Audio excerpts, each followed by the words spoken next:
Greetings, everybody. This is video 2 for chapter 4. We're going to talk about the dependency rules. Let's hit it.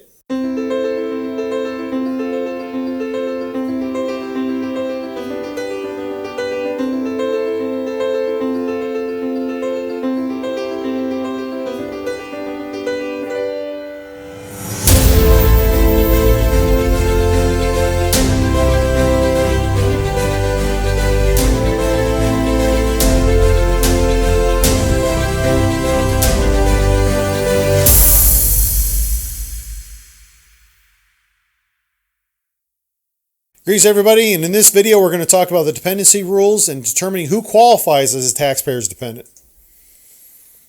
All right, determining who's going to be your taxpayer's dependent, boy, am I having a hard time speaking today. Basically, it's going to have several ramifications, two of which are going to be listed up there. One, it's going to help you determine your filing status for your client.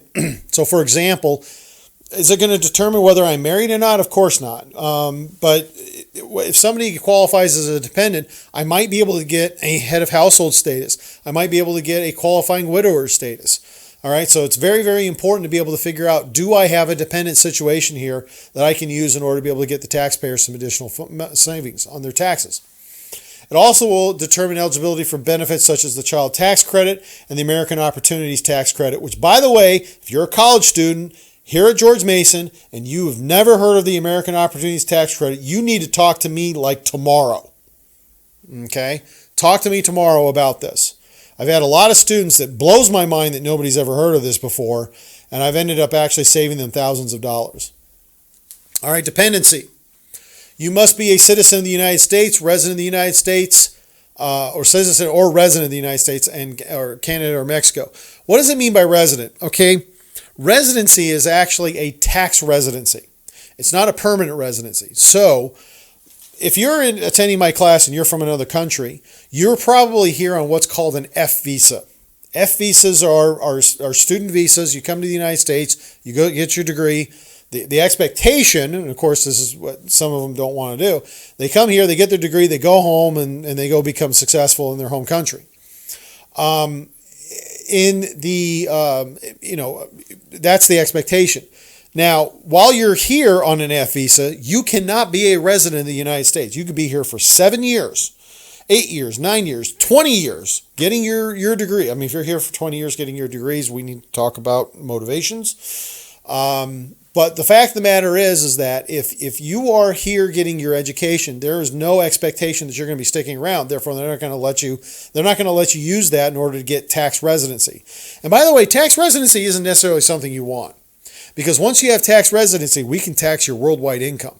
Okay, so it may make more sense not to have it than to have it if you are not here from the United States.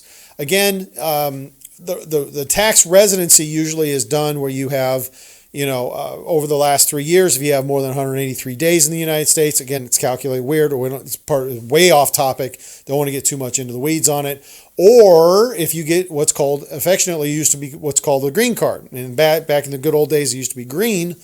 But the green card is your permanent residency in the United States. Once you're a permanent resident in the United States, we can tax your worldwide income and take all of your money. Well, not all of it, a portion of it. But that's kind of what ends up happening with your green card status. Okay. However, when it comes to dependents, if you're a citizen of the United States or resident of the United States, meaning you're a tax resident of the United States, or you're a citizen or resident of Canada or citizen or resident of Mexico, if that's the case, we can take you as a dependent. All right. You must not file a joint return with a spouse. Exception if no liability is being taken, and you're only doing it in order to make sure that the other spouse can get the deduction. Okay.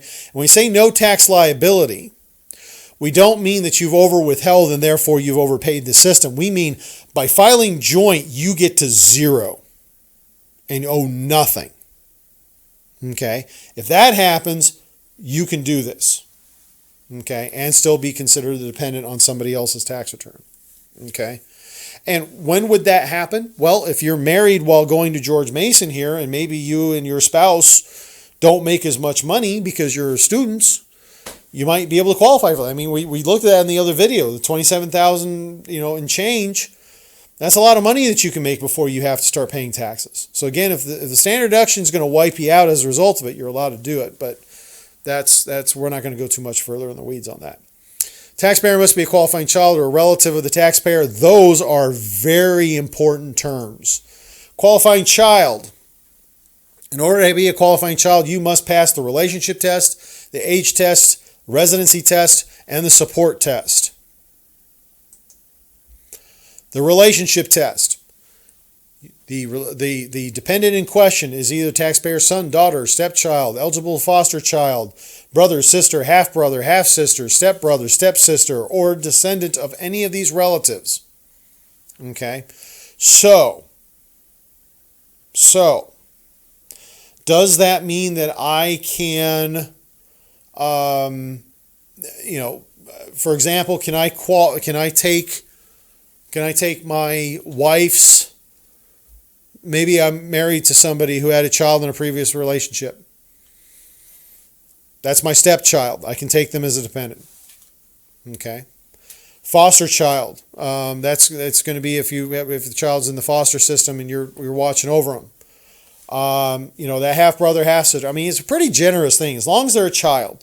Now, when we mean child, there's going to be an age test that has to be done, and that age test is basically that they have to be under 19 at the end of the year, or they have to be under 24 at the end of the year and a full-time college student, or full-time student, I should say, not necessarily college. They don't have to be going to college. They could be going to trade school.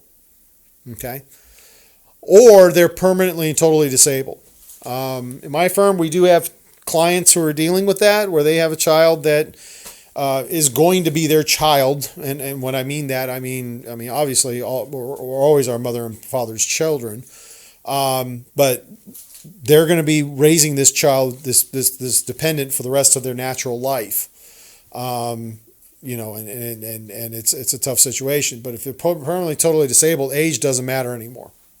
Okay, age doesn't matter anymore.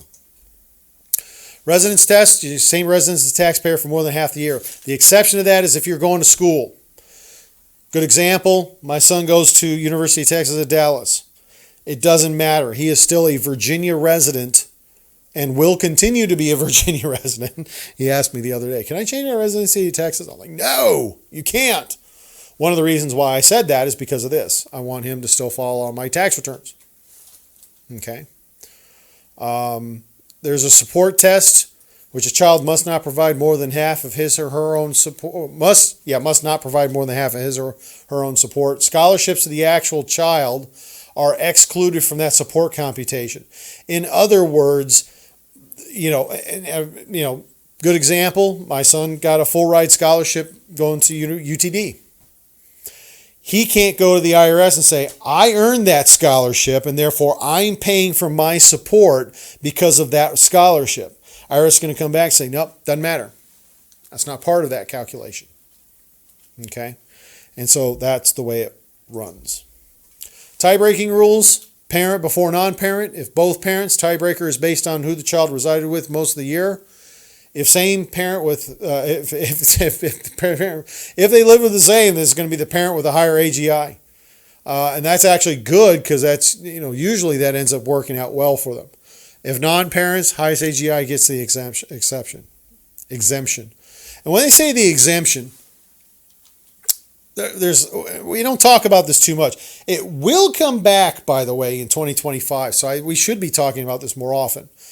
But the exemptions that they're referring to is that before the Tax Cuts and Jobs Act got passed, people received an exemption for each of their children and dependents in the household and the spouse and then themselves.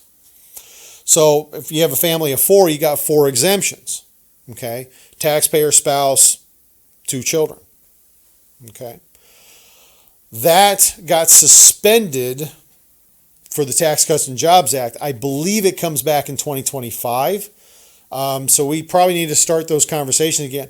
The way Congress is going, I don't know if they're going to be able to deal with this, to be honest. I think it's going to come back and then they're going to have a big fight about what they're going to do about it. But I keep predicting that Congress is going to go action one way or the other, and then we keep getting split government. It doesn't work out.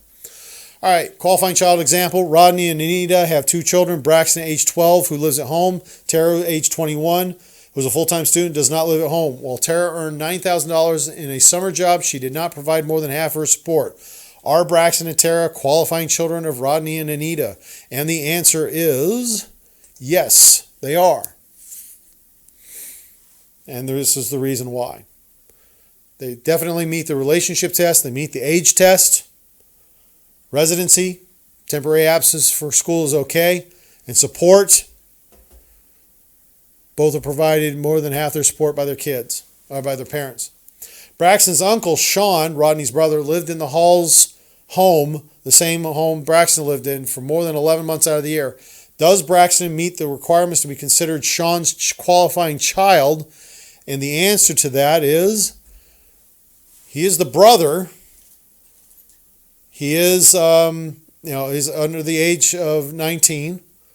They said he is. I don't remember if they said that. Did he say? They didn't say what his age was. Assuming that his age was the same. Residence, and again, oh, I see. Okay. So Sean's, lived in the Halls home. Okay. That's, okay. So that makes more sense now. I was misreading that as saying that it was Rodney's uncle. So again, if they are, if he's under age 18 at the end, younger than Sean, then yes, residency, living in the house for 11 months obviously would, and then support does yes. Qualifying child 3. Braxton is considered to be Rodney and Anita's qualifying child, and he is considered to be Sean's qualifying child. Under the tiebreaker rules, who is allowed to claim Braxton as a dependent for the year? Rodney and Anita. And the reason why is because under the first tie-breaking rule, Rodney and Anita are allowed to claim them as a dependent because they are Braxton's parents. Good to go. Qualifying relative. Okay.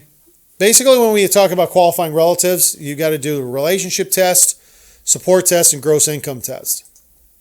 Relationship test. It has to be a descendant or ancestor of the child. Of the taxpayer. Meaning a child, grandchild, parent, or grandparent. So you could have a qualifying relative of a grandparent, that's living in your house. Okay, don't do this as much in the United States anymore. In the old days, and of course in other societies around the planet, this is actually a very common thing. So you may run into this. Sibling of the taxpayer, including stepbrother and stepsister, son or daughter of the taxpayer's brother or sister, not cousins. That's sometimes is a trick question on tests. Sibling of the taxpayer's mother or father, an in-law of the taxpayer, or other person with no qualifying or family relationship who lives in the home of the taxpayer for the entire year. Now, what kills most people for this is not, are they a relative? That's usually pretty easy. The support test, generally not hard. It's that gross income test. Okay, it's that gross income test. Now, something that people don't know is a little tidbit of information for you. Gross income test does not include Social Security if that's their sole source of income. Okay, so if you're taking care of one of your grandparents and their only income is the little Social Security thing that they get, and it's more than $4,000 a year, that doesn't matter. Because generally speaking, people who are just getting only Social Security, more likely than not, it's going to be completely tax-exempt income. Okay, if that's their only sole source of money is the Social Security. Now, they've got other pensions like IRAs, individual retirement accounts, 401k distributions, all that other stuff. That is going to bump it up and more likely than not make it to where the gross income test is going to get busted. That's a really low number. I mean, you think about that. You're probably talking bottom 10% of income earners in the United States. Okay. Dependency exemption example. Hendrick is a 22-year-old student who has lived in the dorms for most of the year but spends the rest of his year living with his parents, earned $5,000 scholarship for the year, and has worked hard to support himself through school, earning $6,000 pay for his own expenses. His parents have supported him by paying $7,000 for food, clothing, and lodging expenses. Are they able to claim him as a dependent? Qualifying child, yes. Age, yes, as a qualifying child. Residency, yes. Support, yes. Gross income, not applicable. Under qualifying relative, definitely a child. Age doesn't matter. Residency doesn't matter. Support matters. He definitely, parents provide more than half the support. Remember, scholarship doesn't matter. And gross income, no gross income. No, due to the gross income being more than $4,700. Now, something else that needs to be understood here. Yeah, and I wanted to bring this back to this slide in order so you can see that the $5,000 scholarship is a scholarship and would not be counted. Now, something that's very interesting that a lot of people don't also know is the residency requirement for qualifying child does not apply for qualifying relative. Where does that matter? Well, if I have, say for example, my father, and like my father is in his 80s, and he ends up going to the old person's home, and I say, okay, and he calls me up and says, I've got my pension, I've got my other stuff, blah, blah, so on and so forth, but outside the stuff that he has, he needs support.